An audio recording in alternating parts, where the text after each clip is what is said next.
pouco que para ouvir, fazer um contraponto, questionar, relativizar argumentos, tinha.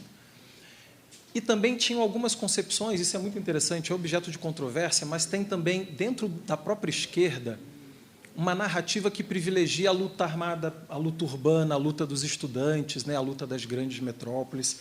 E, nesse processo, outros conflitos ficam invisibilizados, ou, pelo menos, sombreados pela narrativa oficial, né? Então, no GT Camponeses e Indígenas, a dificuldade era tamanha. A nossa comissionada era Maria Rita Kell, que é uma psicanalista importante daqui de São Paulo, é uma das fundadoras do SED, se eu não me engano, enfim, uma pessoa super bem formada, que teve uma contribuição muito relevante, sobretudo com o MST, mas também com grupos de atingidos e atingidas políticas, fazendo escuta, pensando trauma o trauma dessas pessoas que viveram violências do Estado, estupro, tortura. Então, ela vem um pouco disso, com pouquíssima bagagem sobre o debate agrário, ruralista, pouquíssima, pouco diálogo, pouco conhecimento do que é um conflito no campo. Então, ficava... No nosso diálogo com a Maria Rita Kell, na Comissão Camponesa, a gente fazia um diálogo diretamente com ela para que os casos que a Comissão Camponesa reportasse entrassem no relatório oficial da Comissão Nacional da Verdade. De mais de 100 e poucos casos de todas as regiões do Brasil, a Comissão Nacional da Verdade aproveitou um caso, porque passava por essa coisa, um militante da luta armada, e aí tinha os camponeses juntos. Então esse camponês aí serve. Essa é a luta camponesa na ditadura. Talvez seja a luta menos expressiva numericamente, se tu parar para pensar em quantidade de camponeses envolvidos. Só para ficar nesse exemplo, eu poderia fazer o mesmo argumento sobre os indígenas e outras populações tradicionais, né? Então, o diálogo com a Comissão Nacional da Verdade era muito enviesado e era muito frágil, porque você não queria romper. A gente queria incidir sobre a Comissão Nacional, a gente não queria se indispor com a Maria Rita Kell, mas, no que dizia respeito à temática que a gente explorava, ela não sabia do que estava falando. E aí reportaria para a Comissão Nacional da Verdade algo que não reflete, de fato, o que foi, o que significou, os múltiplos significados da ditadura nas áreas rurais, especificamente, né?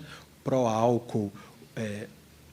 Aqui em São Paulo tivemos uma superintendência de desenvolvimento do litoral paulista, Sudelpa. Na Amazônia, tu teve a Sudan, que grilou, deu fazenda para a Volkswagen, trouxe nazistas, enfim, né? São Paulo também teve. O Brasil inteiro teve algumas superintendências como essa. Então, tem muita coisa para falar, e o debate da Comissão Nacional da Verdade não refletiu muito desse acúmulo, né? E o Neto era mais um desses caras que dialogava com a Comissão Nacional, no GT13, não no GT Camponês, no GT13, né? Que juntava as centrais sindicais e que tentavam reportar os casos de graves violações de direitos humanos à Comissão Nacional da Verdade. E eles tiveram uma sacada, que é a nossa sacada, que não é uma novidade, mas que no Brasil foi o primeiro esforço, que é, já que é difícil bater nos militares e no Estado por causa da lei da anistia, tem uma lei lá que equipara, então, quem torturou, quem espancou, quem matou, era considerado tudo guerra e o cara está anistiado. A anistia no Brasil ganhou um pouco esse recorte prático, né? Ela foi apropriada também pelos militares que passaram a reivindicar a anistia, né? E, para além disso, todos os crimes, como não são mais passíveis de punição, foram anistiados, não tem como responsabilizar ninguém. Então, beleza, o Ustra torturou, estuprou publicamente a Amelinha Telles, essa militante que vai lançar o livro agora. O Ustra é um cara simbólico para a direita e, do ponto de vista do debate público, extremamente conhecido. Ele não pode ser responsabilizado. Então, a galera do GT13 começou um debate que eu acho muito engenhoso politicamente. Se a gente, por aqui, não consegue, esbarra na lei da anistia, vamos responsabilizar empresa, ente privado, porque está cheio. Os caras participaram ativamente do golpe, dando apoio ao golpe, mas, depois que o golpe já estava dado, várias outras parcerias aconteceram no sentido de beneficiar mutuamente todos os envolvidos. Negócio, novo empreendimento, parceria, libera a lavra para o filho do ministro e por aí vai, né? Era esse o tipo de relação. Então, já que para a responsabilização criminal dos envolvidos, vamos tentar um caminho da responsabilização civil dos entes privados envolvidos. Então, pega lá Volkswagen, pega Petrobras, pega os empresários da Fiat, pega os gaúchos da Josapar, do Arroz Tio João, pega a Folha de São Paulo e responsabiliza essa galera. Olá. e responsabilize essa galera pelos crimes que eles cometeram. Então, eu acho que isso é criativo politicamente. Vamos responsabilizar a galera, vamos fazer aqui o que fizeram os argentinos, os chilenos, os peruanos e vários outros países, inclusive da África, que também têm iniciativas de justiça de transição, né, de buscar uma reparação com vistas a uma não repetição. Porque se tu não repara, se tu tem um trauma, né, isso a Maria Rita debate bastante, e tu não promove nenhum jeito de retomar e superar o trauma fica lá. E vai ter várias implicações, no caso do debate da Maria Rita Kell, psíquicas. A pessoa vai ficar traumatizada, vai se sentir inferior, tem algum desdobramento. Na política, estruturas econômicas, culturais, simbólicas de negócio também ficam. Empresas ficam. Né?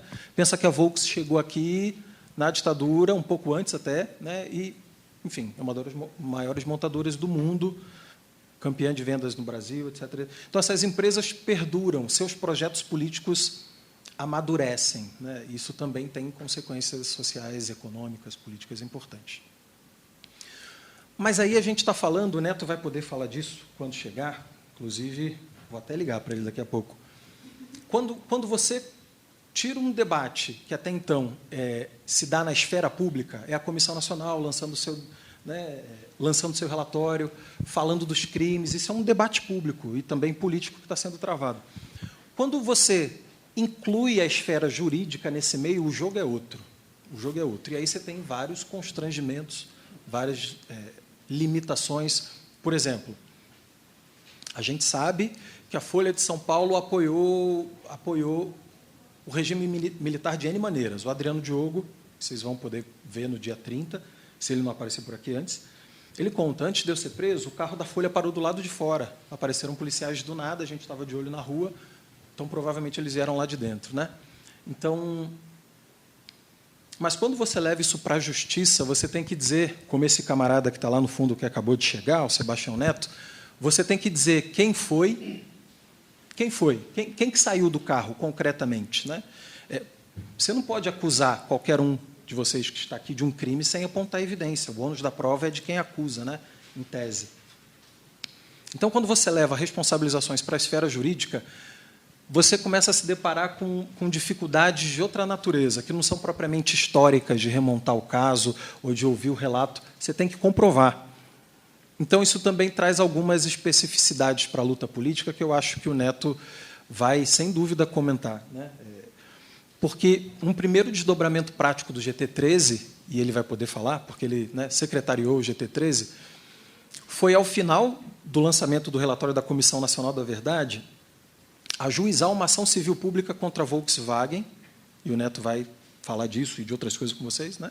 Não vou me alongar muito nisso, mostrando, por meio de um relatório bastante extenso, que tinha relato, principalmente documento, as fichas dos trabalhadores que a própria Volks mandava para os órgãos de repressão, dizendo, olha, está vendo aquele cara ali, aquele trabalhador ali, aquele ali? Está aqui a ficha corrida dele, e eles são militantes sindicais, comunistas, enfim.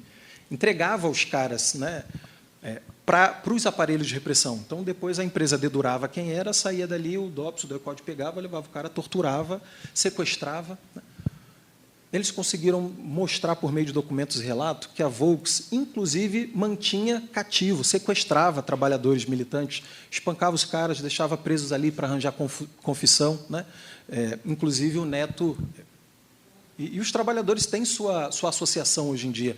Os trabalhadores específicos da Volkswagen, do caso da Volkswagen, eles montaram uma associação própria e estão lá, participando ativamente desse debate, foram objetos de políticas de reparação, inclusive financeiras, mas tem trabalhadores e trabalhadoras desse período que permanecem vivos. Né? Então,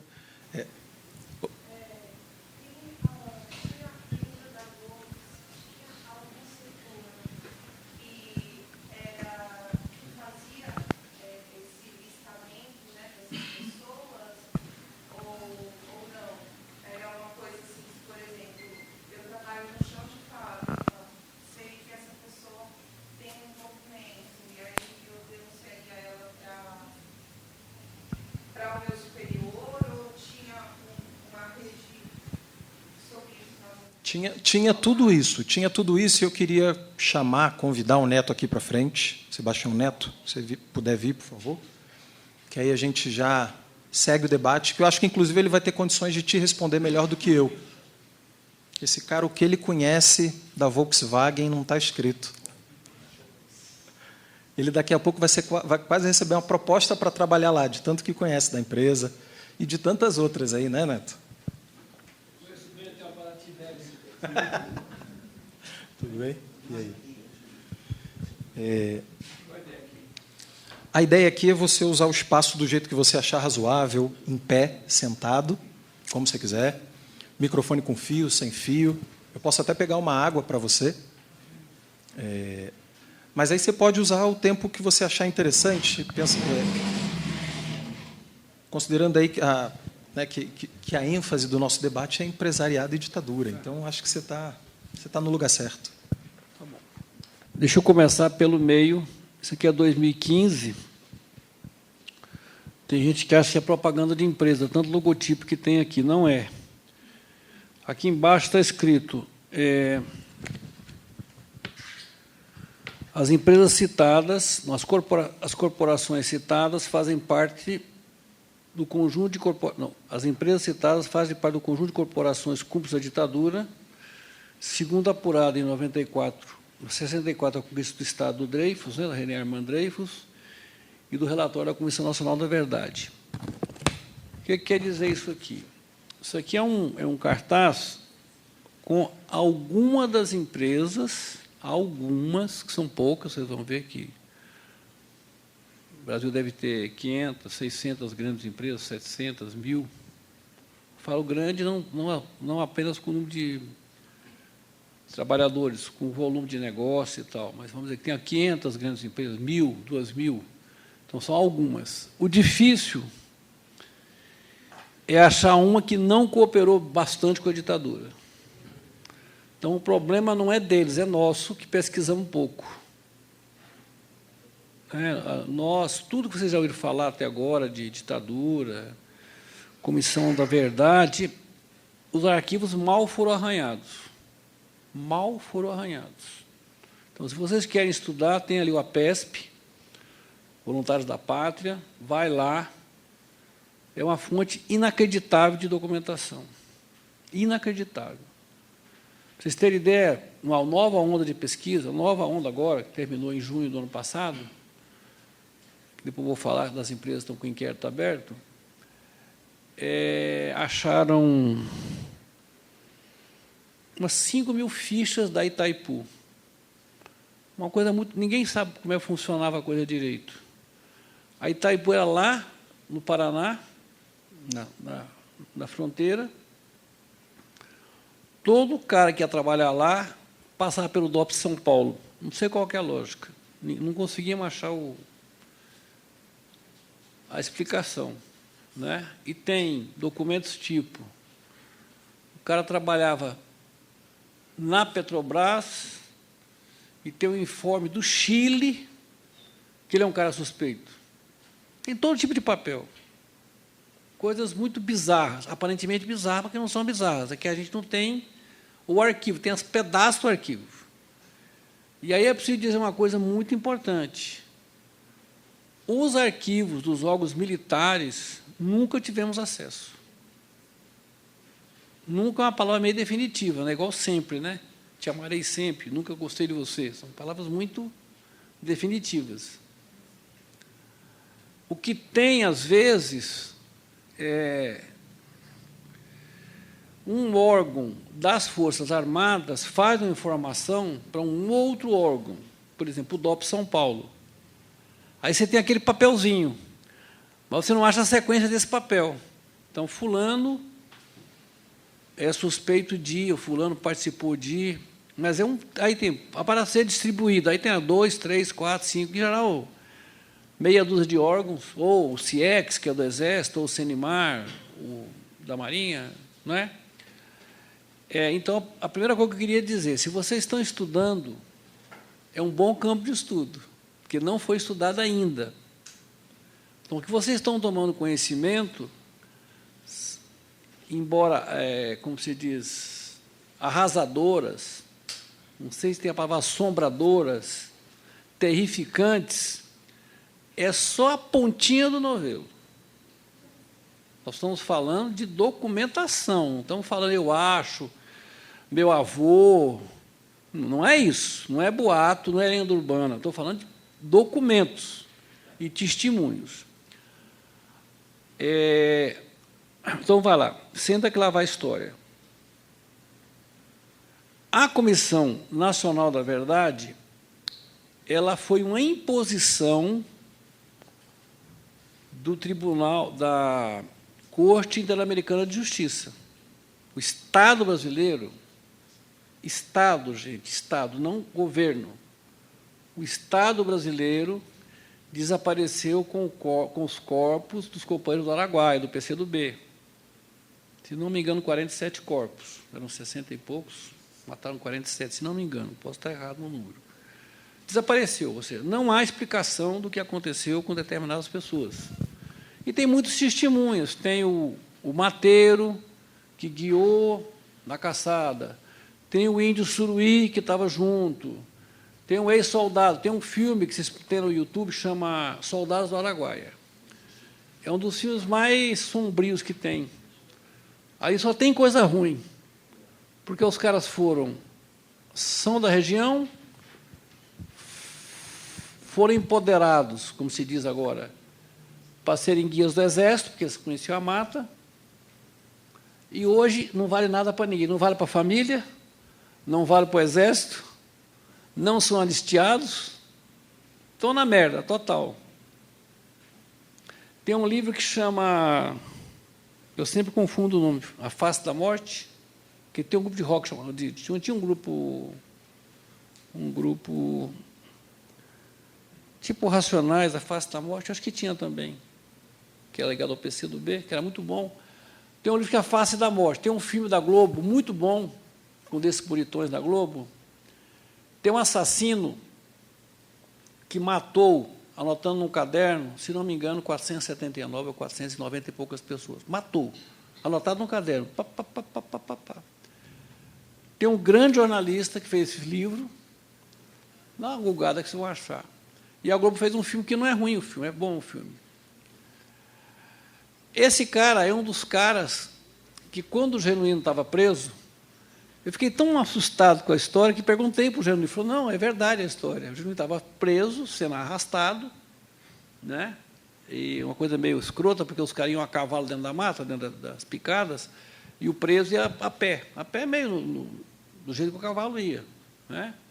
E o Genuíno foi mexendo na corda, foi mexendo, conseguiu se soltar e correu para dentro da mata. Quando ele correu, o cara que estava comandando falou, derruba. Derruba, quer dizer, não mata. O cara era tão bom para atirar que atirou no ombro do Genuíno e não matou ele. E esse cara ficou, quando eles pegavam o pessoal no Araguaia, quando não matava na hora, ou degolar, ou não sei o quê, eles punham amarrado numa cova, parecendo uma coisa côncava, assim, né? Porque não tem como fugir, né? Porque você está amarrado, você não tem mão para escalar, né? E alguém vigiando. E esse menino, esse jovem mateiro que ficou vigiando ele, é o mesmo cara da história de ter matado 400 e poucas pessoas. Ele aprendeu a matar. É um desse tipo de mateiro que tem aí. Então, essas histórias parecem assombrosas, é só a pontinha da coisa. Porque quando um Estado é um Estado que nós chamamos, que vira um terrorismo de Estado, não tem limite. Todo mundo que pode ganhar dinheiro, todo mundo que pode apropriar de alguma coisa. Tem um outro livro do Leonêncio Nossa. Esse cara é um repórter excepcional. É um grande, grande, grande estudioso. Leonêncio Nossa. Ele era do Estadão. Ele tem um trabalho no Estadão que chama As Guerras contra o Povo Brasileiro. Você acha aí na internet. As guerras contra... Ele vai falar do Caldeirão, Santa Isildinha, Padre Donizete, Contestado,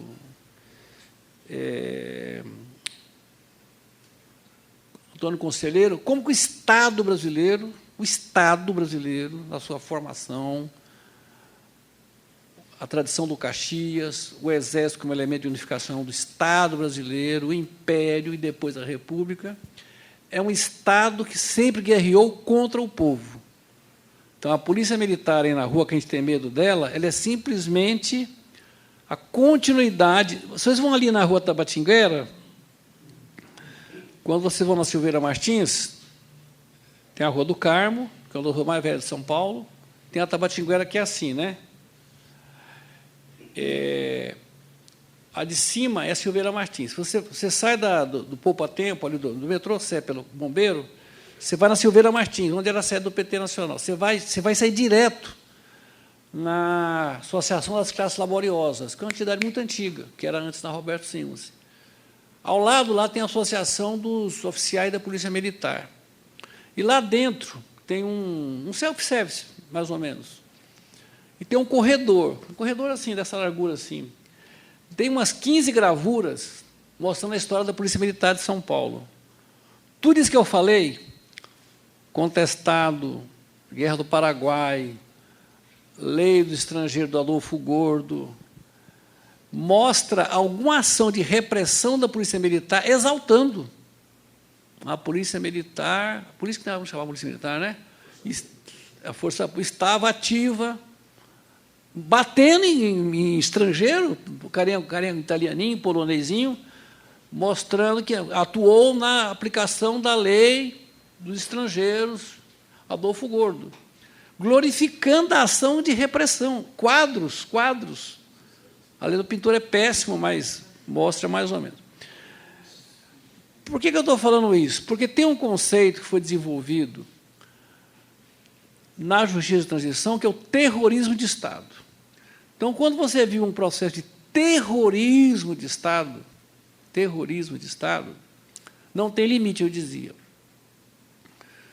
E o que houve de inovador na Comissão Nacional da Verdade, que eu sempre disse e digo e gravo, que foi uma comissão meia-boca, por quê? Quem que era a Comissão da Verdade? Tinha um cafajeste, que era o Zé Paulo Cavalcante, que não vale o que come, ninguém sabe como ele foi parar na Comissão Nacional da Verdade, parece que confundiram o nome dele com aqueles Cavalcante comunista de Pernambuco, Paulo Cavalcante, parece que confundiram. Alguém lá do nosso governo trouxe um cara que não sabia do assunto, o que é que fazia na comissão, nada. E depois, no final, quando a comissão tinha melhorado, fizeram um acordo que ninguém podia falar mais defendendo a lei da anistia, que havia uma posição da Comissão da Verdade de pedir a revogação da lei da anistia, a reinterpretação da lei da anistia. Esse filho da mãe, faltando uns 10 dias para o relatório, foi dia 14 de dezembro de 2014, ele escreveu um artigo na Folha, dizendo que o jogo estava empatado, tinha dois lados, tinha o lado dos terroristas e o lado do governo militar. O famoso teoria dos dois demônios. Né? É um cafajeste, porque não cumpriu nenhum acordo que ele fez na comissão.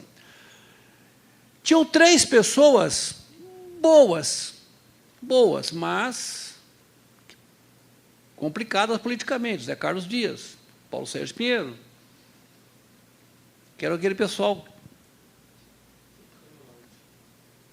Vamos dizer assim, que agora não pode mais falar mal de tucano, nós temos um vice-presidente que foi tucano, né? Então não pode mais falar mal, mas aquele jeito tucano de ser. Né? Não, vamos ver. Chamaram o Ivan Seixas, que talvez venha um dia falar para vocês aqui, chamaram os familiares, a Melinha deve falar com vocês alguma vez, e disseram assim, olha, vocês não deviam pegar tão pesado com os Estados Unidos, porque as relações estão muito boas, o Obama acha que o Lula é o cara, não é? Então, taticamente, isso é história, não é? E o Del Roio, o Ivan falou, olha, vocês fazem o trabalho de vocês, nós fazemos o nosso trabalho. Tipo assim, cada um cuida do seu quintal. E nós quem somos nós? Nós somos uma coisa pequenininha dentro da Comissão Nacional da Verdade. Porque a Comissão Nacional da Verdade, sim, a composição, tinha um que ficou doente, que é o Gilson Dipp. E tem aquele maravilhoso, que não tinha nenhuma paciência com ninguém, que era o Cláudio Fonteles, que é muito cristão, mas é uma pessoa excepcionalmente boa. Ele ficou tão enraivecido com o funcionamento da comissão que largou a comissão. Falou, isso aqui não funciona, isso aqui é uma merda, eu estou indo embora. Só que, quando ele vai embora, tinha 7, ficou 6. Se ele tivesse tido um pouquinho mais de paciência, ele ia somando para construir uma posição dentro da comissão. Bom, e os outros eram bons. O Dallara entrou no final, deu uma arrumada na casa, ele entrou substituindo, né, porque tinha 2 faltas já, porque o Gilson Lippe ficou doente e o Cláudio Fonteles saiu. E ele foi espécie do gerente para encaminhar o relatório final, e foi muito bom, porque ele é todo organizado, tudo bem. Mas a Comissão Nacional da Verdade, que boa parte da esquerda torceu o nariz, porque surgiu para o Brasil não ser punido, surgiu tardiamente, não prometia nada, mas desencadeou um processo muito interessante. E quem acreditou e apostou nisso fez certo. Então, surgiram comissões setoriais, comissões de sindicato, comissões municipais, comissões de Assembleia Legislativa, como a de Minas, comissões de governo, como a de Pernambuco, todo tipo de possibilidade de comissão teve. São José teve uma da Câmara, teve uma dos metalúrgicos. Comissão de universidade, né? De universidade do Andes, né? Um monte de coisa apareceram. Então, criou-se um processo que deu certo. Que deu certo. E o relatório da Comissão Nacional da Verdade é muito bom. Eu falei, começou meia boca, composição meio carne, meio peixe, mas o relatório é muito bom, muito bom. É uma comissão que provou que tem, vamos dizer em números redondos, 9 mil indígenas assassinados na ditadura. 9 mil indígenas assassinados na ditadura. Relatório da Maria Rita Kell, que era a coordenadora dessa área. É uma comissão que aponta que tem, na época era 1.200, agora já são 1.600, camponeses fora da justiça de transição. Porque qual é o problema da anistia? Você tem que provar que você foi sacaneado, foi torturado, foi preso, sei lá. Mas, quando tem um golpe, o Geisel, que depois viria a ser presidente, é mandado pelo Castelo para investigar as denúncias de tortura em Pernambuco, que era o general Bandeira, que é um animal. Um animal. Pensa uma pessoa animal.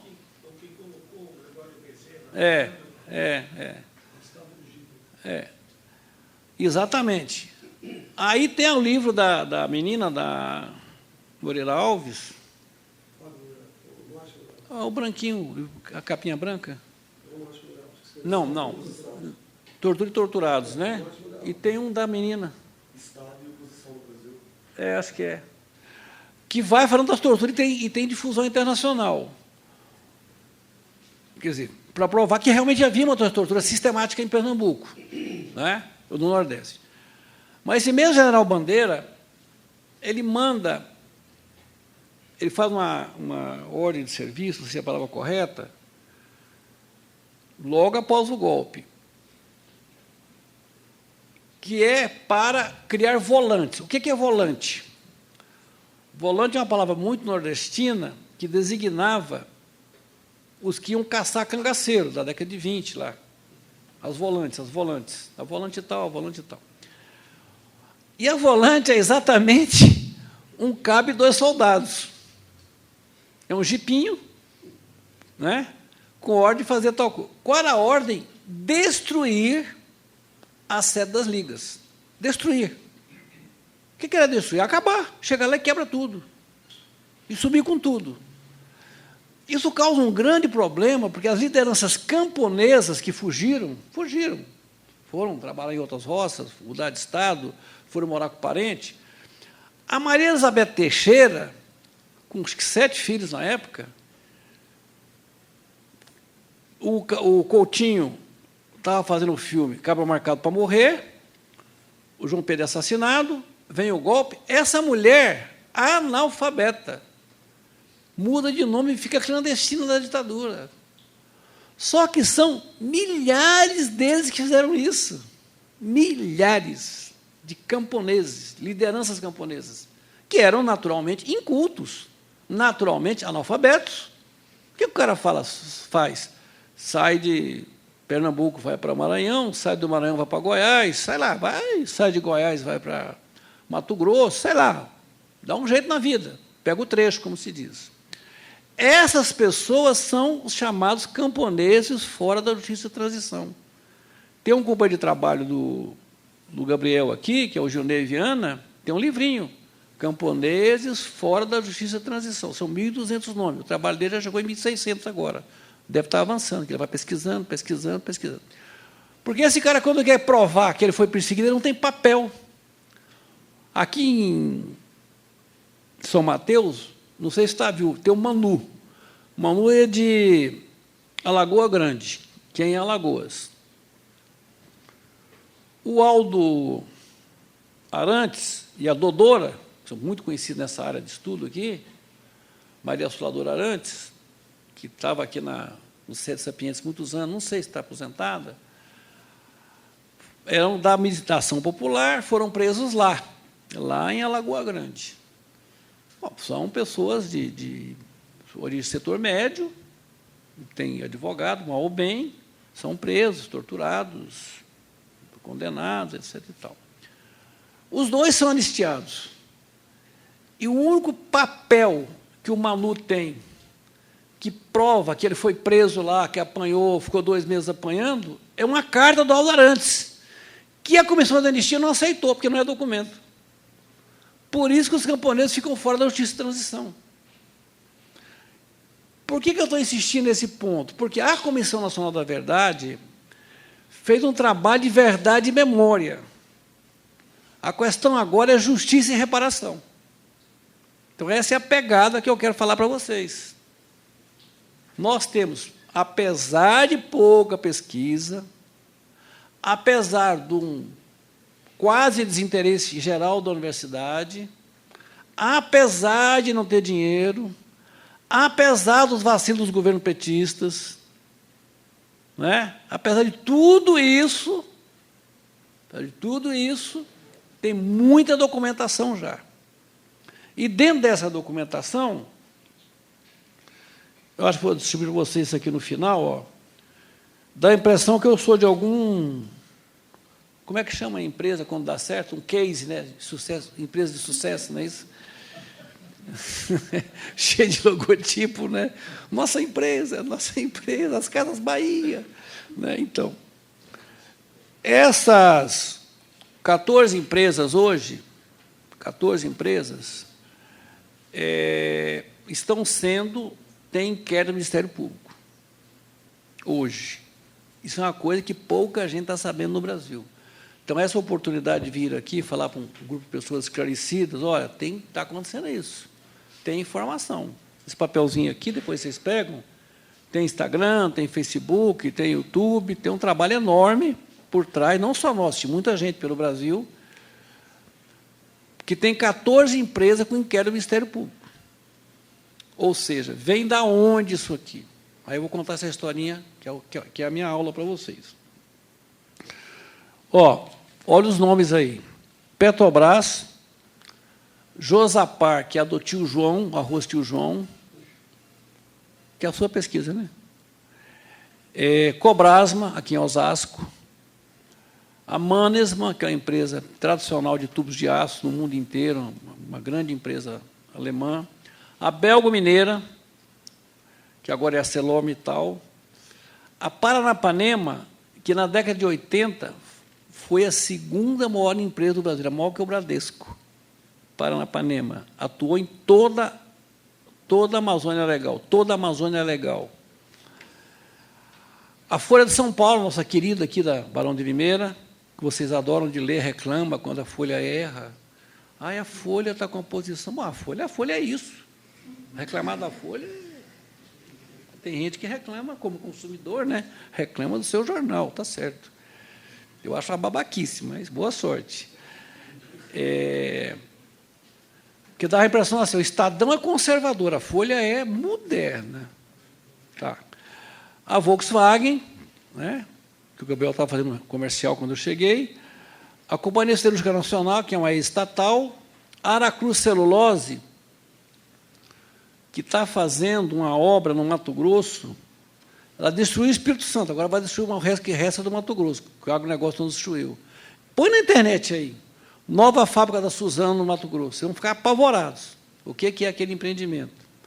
Que é o maior do mundo de celulose. E é uma coisa, o eucalipto é uma plantação daninha para a natureza. Daninha, daninha. Ela seca, acaba com passarinho, acaba com abelha, né? Bom, aí acaba com a água, principalmente é isso. E está na pontinha do aquífero Guarani. Nossa maior reserva de água. A Uzi Minas é um caso peculiar, porque a Uzi Minas, o grande crime é de 63. Tem um massacre lá, ninguém sabe direito quantos morreram, mas nos trabalhos da Comissão Nacional da Verdade e da comissão, naquela época chamava, agora chama COGEP, da Comissão de Minas, comissão estatal não, feita pelo governador Pimentel, aprovada na Assembleia Legislativa, uma comissão estadual, da verdade, COVENG, de Minas, tem um relatório, né? COVENG, C-O-V-E-N-G. O que apareceu na documentação? Apareceu que, em 63, não se usava bolsa de plástico para sangue, usava vidro, bombona de vidro, uma coisa de vidro. Foi comprado sangue para 70 pessoas. Foram encomendados caixões para 70 pessoas, porque acharam a nota fiscal da compra dos caixões. Bom, por que morre 16, ou 11, ou 9 e compra caixão para 70? Alguém terceirizou para vender caixão em Ipatinga? Tem muitos elementos e tem muitos testemunhos, muita gente que morreu, e tem gente que sumiu. Porque quando tem matança na construção civil ou em barragem, tem um problema que os caras são de trecho.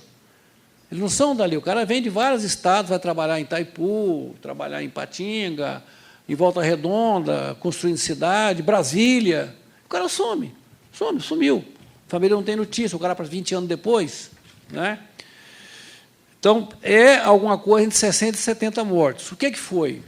Uma bobagem, a agressividade da segurança da empresa, uma bobagem, e aumentou o problema, porque um dia faltou leite na obra. Leite é uma coisa simples.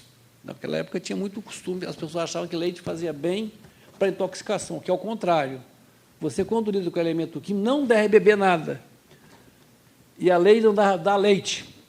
Então, tem até um folclore no meio. Agora está melhorando, da peãozada. A firma não dá leite. E o leite evita a contaminação. Ao contrário, você ingere mais coisa para dentro. Melhor coisa que você trabalha no ambiente tóxico é escovar bem os dentes e lavar a boca. Tá? Limpar tudo isso aqui. Não é? Mas tudo bem.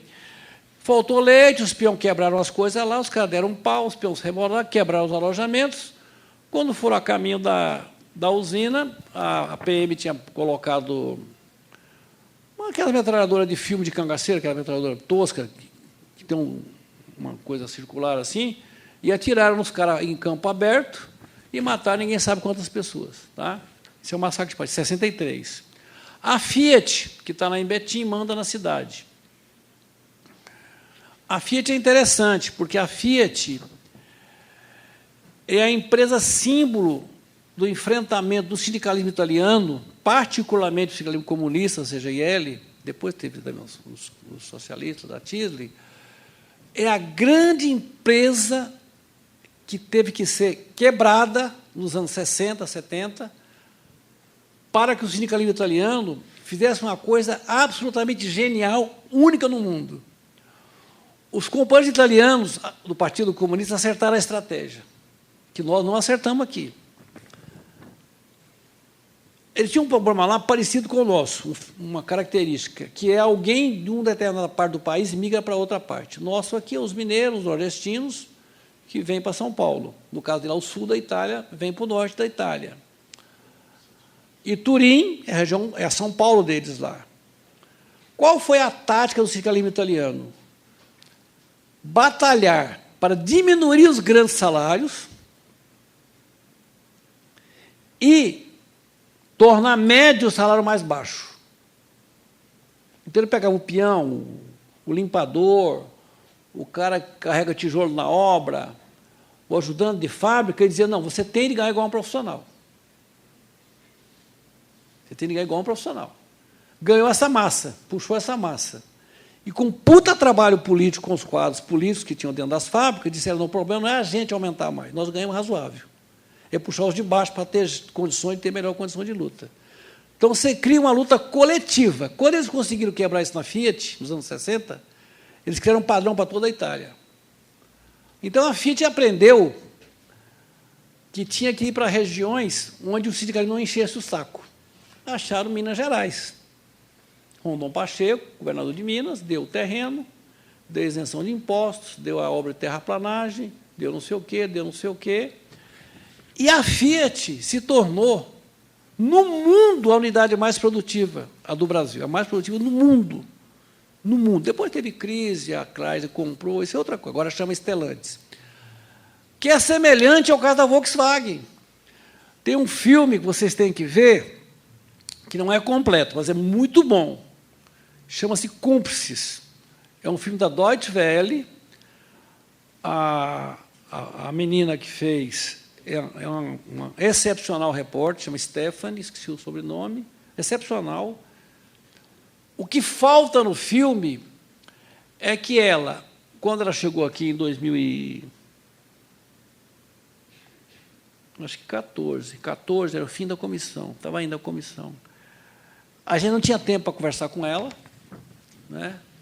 E ela achou um personagem muito bonito, que é o Lúcio Belantani, que era um companheiro que até aquele momento era o principal testemunha contra a Volkswagen, ele foi preso dentro da fábrica, foi torturado, etc. e tal.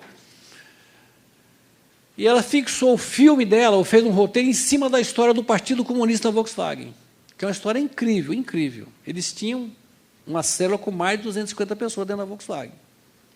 É o maior trabalho de fábrica que teve na ditadura, é o trabalho do Partido Comunista Brasileiro, na Volkswagen de São Bernardo. Assistente da célula era a própria Anitta Prestes. Mais ou menos. Mais ou menos. A gente foi lá conversar isso com ela, mais ou menos. Não. Não, não é isso. É que tem uma acusação da direita, que o famoso PLACOMP, que é o documento do partido de inserção nas empresas, ela deu uma assistência, mas ela não era assistência direta, não. Não era, não. Não era. Nós fomos lá na casa dela perguntar, ela falou, eu conheço pouco, eu fui lá algumas vezes, né, mas não era ela a assistente. Até porque ela estava indo, voltando, clandestina, ela podia até comprometer o trabalho aqui. Mas, claro que era uma grande dirigente política da época, e ajudou, etc. e tal. Mas foi um belo trabalho. Então, o filme Cúmplices está no YouTube, é muito bom o filme, porque, mais do que chamar a atenção para a figura do Lúcio, mostra o mecanismo. Alguém perguntou aqui, não, uma pessoa perguntou aqui no começo, como funcionava a coisa na empresa? Funcionava numa relação, sei lá, libidinosa com a repressão, relação íntima, cama e mesa. Porque, por exemplo, não tem sentido um documento original, não é xerox, que a gente dizia na época, de uma pessoa que entrou na Volkswagen como aprendiz, depois virou profissional, o documento original na época já não era mais um jovem, já tinha uns 20 anos, ser encontrado no DOPS, no Arquivo do Estado. Por que um documento interno da empresa, anexado à ficha funcional, vem parar aqui? Nós localizamos no Arquivo Público do Estado. Arquivo Público do Estado, gente, aqui, voluntário da pátria. Tem que estudar, senão não passa. Localizamos lá uns 80 e poucos BO. BO é exatamente o que vocês pensaram, boletim de ocorrência, igualzinho delegacia. Então, tinha lá alguém, roubou um alicate. A segurança detinha o cara, fazia um pequeno inquérito, né? Dava uma dura no cara, o cara tomou uma cachaça a mais, mesma coisa. Mas também o cara podia ser achado com um documento de uma organização clandestina, mesma coisa. Tudo isso virava um BO. Um BO. Ou, por exemplo, que é uma coisa completamente esdrúxula, tem uma greve em São Bernardo, a polícia militar prende alguém lá no Anchieta, 3, 4 quilômetros da Volks. Por que leva duas pessoas que nem são metalúrgicos, como podiam ser também, para dentro da Volkswagen para ser interrogado? O que tem a segurança interna da Volkswagen com duas pessoas de área de transporte que estão presas lá na Via Anchieta? E a segurança da Volkswagen faz uma correspondência para o DOPS entregando os caras. Então, a empresa não pode fazer papel de polícia, em hipótese nenhuma. Nenhuma. Ela não pode prender, isso é cárcere privado. A empresa não pode prender ninguém, a empresa não pode prender ninguém. Isso era comum na Volkswagen. Então, respondendo parcialmente a pergunta, era uma relação total, completa e absoluta, felicidade para o resto da vida, até quando durasse o Terceiro Reich. Entendeu? Claro que um dia a ditadura acabou.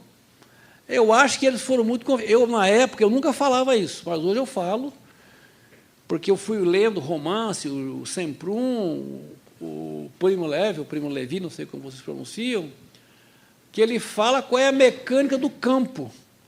Os alemães são muito burocraticamente organizados, eles são muito bons. Então, assim, o campo tinha lote, número tal de judeus da Romênia, tantos gramas de ouro, dos dentes, né? Lote, número tal, de judeu não sei de onde, ou de cigano, não sei o quê, tinha tantos pares de sapato em boa condição. Era uma coisa muito minuciosa, a burocracia alemã. Olha, a Volkswagen vem para cá, começa a fazer o carrinho, o Fusca, em 56. Pô, de 45 para 56, quase 10 anos depois da guerra. Vem com todo o modo de fazer alemão. Né? Vem o jeitão. Hã? É tudo. Não, e é engraçado porque, vou contar um caso de outra pessoa, que exatamente era um grande profissional, porque falava alemão. Vou chegar lá, que é o outro grande testemunho do caso Volkswagen. Então, essa coisa de registrar tudo, bom, tudo bem que não aprenderam com o fim da guerra, né? Perderam a guerra, deviam ter aprendido, né? Porque a própria documentação dos campos virou prova contra eles nos processos. Não aprenderam, acho. A Volkswagen, pelo menos, não aprendeu. E tem um documento muito curioso, que é assim, que nós achamos o nome da pessoa, por isso que nós não incluímos, citamos, mas não incluímos na petição, que é o nosso amigo, herói de guerra, o nosso amigo, eu acho que nós vamos falar a palavra consultor, nosso assessor, nosso amigo, que tanto serviço tem prestado às empresas alemãs, herói de guerra contra o comunismo. Porra, se na Segunda Guerra você é alemão, herói de guerra contra o comunismo, você é um cara do exército nazista, desculpa. Não, né, é uma espécie de apresentando o cara para as empresas alemãs. Então, assim, tem muitas pontas dessas coisas que a gente vai achando. Ou, por exemplo, quando o Stangl é preso, o Stangl está no filme Cúmplice, é bem interessante ver isso. O Stangl foi condenado na Alemanha, depois de preso no Brasil, pela morte de 400 mil pessoas. 400 não é 4, nem 40, nem 400 pessoas, nem 4 mil, são 400 mil pessoas. Ele saiu bem, porque a acusação que tinha matado 900 mil. A acusação que tinha lá na Alemanha que ele matou 900 mil pessoas. Provaram que ele matou só 400 mil. Tá? Esse cara, Franz Paul Stangl, foi preso aqui em 67 por um personagem muito interessante, sinistríssimo, chamado delegado Bom Cristiano. Olha o nome do cidadão, Bom Cristiano, que atuou aqui, nessa rua, com a turminha do Mackenzie aí. Tá? Havia na Polícia Paulista um grupo de pessoas que foram ser policiais políticos por opção ideológica. Famílias cultas, classe média, não precisavam daquele salário, entraram na polícia por um papel político. Ele é um deles. Ele tem uma entrevista para a Marina Amaral que é inacreditável, que é uma grande repórter, grande, da Pública, grande, acho que ela dirige a Pública hoje. Ela soube a história dele, porque ele tinha aprendido Stang, além de outras coisas. Passa uns 15 dias entrevistando ele, assim, 4 ou 5 entrevistas, e um cara mora bem, ali pelo lado do Brooklyn, porque eles estavam lá, mora bem, ganha bem, casa confortável, né? E um cara muito, entre aspas, culto, cultura comum nossa, né? Mas um cara culto, um cara informado. E, no final, ele fala para ela que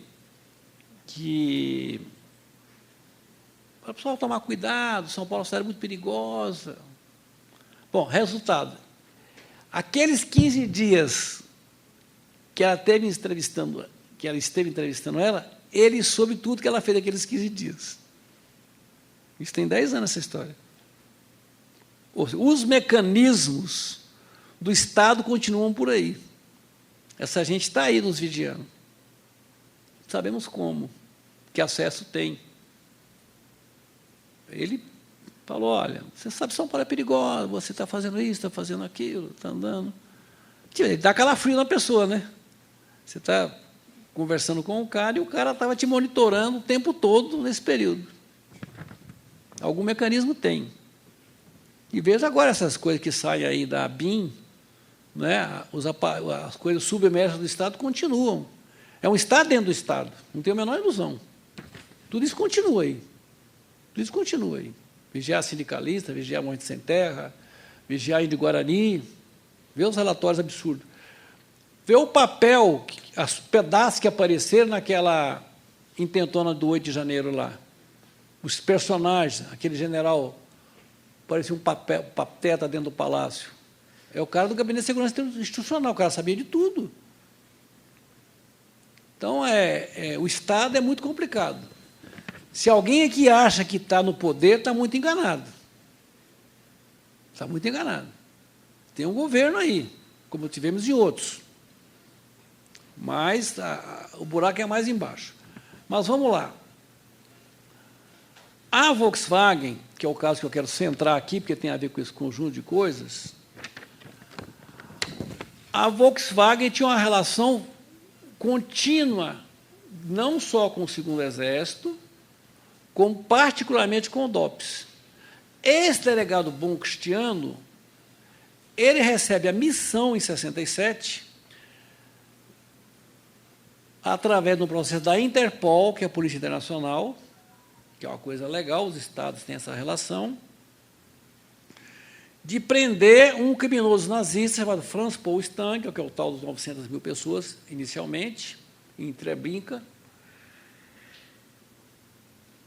Vai prender o cara na Volkswagen. Também está na matéria do José Casado. José Casado é um grande repórter, está vivo ainda, faz as coisas na internet aí. Ele tem uma matéria muito boa no Globo, que é ele e o Chico Otávio. Um excepcional repórter também. Tem um livro que chama Os Porões da Contravenção, que mostra como que o pessoal do DOI-CODE, Capitão Guimarães, sai do DOI-CODE, fica meio sem serviço, na transição, né? O Sarney, vai vender a proteção do jogo do bicho, aquela história clássica, né? Vendendo a proteção, você sabe o mecanismo, controla o jogo do bicho, elimina a culpa do jogo do bicho e começa a disputar. E está nessa briga toda das milícias. Pega aí o material do Bruno Paes Manso. Os caras vão tudo reaparecer aí. Pega o material do Bruno Paes Manso. Como é que chama? Tem um... República das Milícias. É assim, você ouve e fala, não é possível, está acontecendo ali no Rio de Janeiro. E talvez já esteja acontecendo na Cracolândia, não sei. O tamanho dessa bagaça da semana passada aí. Então, esse delegado Bom Cristiano recebe a missão de prender o Stang. Quando ele chega na Volkswagen, está na matéria do José Casado, no Globo. A pessoa da Volkswagen, que nós supomos, que não tem um nome, que é o coronel Rude é o mesmo nome lá da Avenida Rude Ramos, essa família, que é a família de elite de São Paulo. fala para ele, porra, meu, não, porra, esse cara não é nosso, que merda que é isso? Assim, jeito bem coloquial de falar, forma educada, né? Porra, esse cara é nosso, que merda que é isso? O cara fala, posso fazer nada, meu, ordem da Interpol. E na matéria do Bom Cristino com a Marina Amaral, ele fala que os nazistas daqui, os Sucres, o Stangl, o Mengele, ele sabia o tempo todo onde todos estavam. Nós sempre soubemos onde eles andavam. Enquanto não causasse problema, nós não íamos mexer. O Bom Cristiano fala para a Marina Amaral nessa matéria. Nós sempre soubemos onde eles andavam. Esse que tinha um pedalinho aqui, que estava aqui os barquinhos na Guarapiranga, o outro tinha um pedalinho na Lagoa. Todos os criminosos. Tem um livro que chama Nazistas no Brasil, do Menino do Estadão, capa vermelha, que ele conta a história de cada um. Né? Então, o Estado é isso. E é engraçado que quando na audiência da Comissão Estadual da Verdade, Comissão Rubens Paiva, dirigida pelo Adriano Diogo, o Adriano estava muito impaciente e perguntou para o Geraldo Valga. Não, Geraldo Valga não. Varga. O Varga, diretor-juiz da Volkswagen. Como que o senhor explica o Stangl na Volkswagen? Sabe o que ele falou? É a maior prova que não perseguimos ninguém. Nem nazistas, nem comunistas. Não, ele veio preparado para a resposta. Acho que é a pergunta que foi errada. Não pergunta. Não. Por exemplo, ninguém encontrou essa proposição por aqui no Brasil. Não aconteceu mesmo com o Eichmann na Argentina, que foi catado pelos israelenses para lá. Não, mas os israelenses são bons nisso. Né? Eles sabem matar, sabem caçar. Né? Então, eles provavelmente viram que não tiravam ele da Argentina em condições legais. Então, fizeram aquela operação que é inacreditável. Né? Os caras chegaram a cronometrar o tempo de prisão. Eles ficaram na rua dele, treinaram o golpe de aplicar. É incrível a operação, né? O cara bêbado no avião, trocaram o cara, entra um cara, fica bebinho, sai bebinho, volta bebinho, é o Mengele, dopado, põe no avião e vai para Israel, e diz, foda-se, para a Argentina. Hã? O Eichmann, exatamente, mas assim, a operação foi perfeita. Ele sabe matar. Os israelenses conseguem matar uma pessoa nesse prédio, nessa sala, sem derrubar o prédio. Tem feito vários. Esse que mataram agora, o Ismail, no primeiro dia que mataram agora, que dessa repercussão enorme, Ismail Haniyeh, eles já tinham atingido a casa dele, morreram 4 netas, acho que é a esposa, se não me engano. 3 filhos e uma neta, né? E um vizinho, uma criança, foi tão forte o impacto que a criança saiu pela janela, o corpo, assim, saiu e caiu lá morto. Né? E no primeiro dia depois do Ramadã, 3 filhos de Ismail, que iam para uma confraternização dos árabes, lá depois do Ramadã, tem a história como normal, acabou o jejum, tal, vai ter uma festa, atingiram os caras num carro em andamento. O míssil foi, pegou só o carro deles, acabou a conversa. 3 filhos. Depois pegaram ele, pelo que eu entendi, numa bomba colocada 2 meses antes, lá no Irã. Então, ele sabe fazer isso. Mas, no caso aqui, e é engraçado, porque a Volkswagen, o primeiro advogado do Stangl no Supremo, é pago pela Volkswagen. Aí nós perguntamos para eles, quando o Luz foi preso lá na Volkswagen, qual foi a atitude de vocês? Nós não sabíamos, não é verdade. Por quê? Começam as prisões na Volkswagen, isso dá um filme, eu estou tentando fazer esse filme, só falta dinheiro, diretor, e roteiro e argumento. O resto tudo eu tenho. Mas eu tenho a ideia. Sou quase um Glauber Rocha.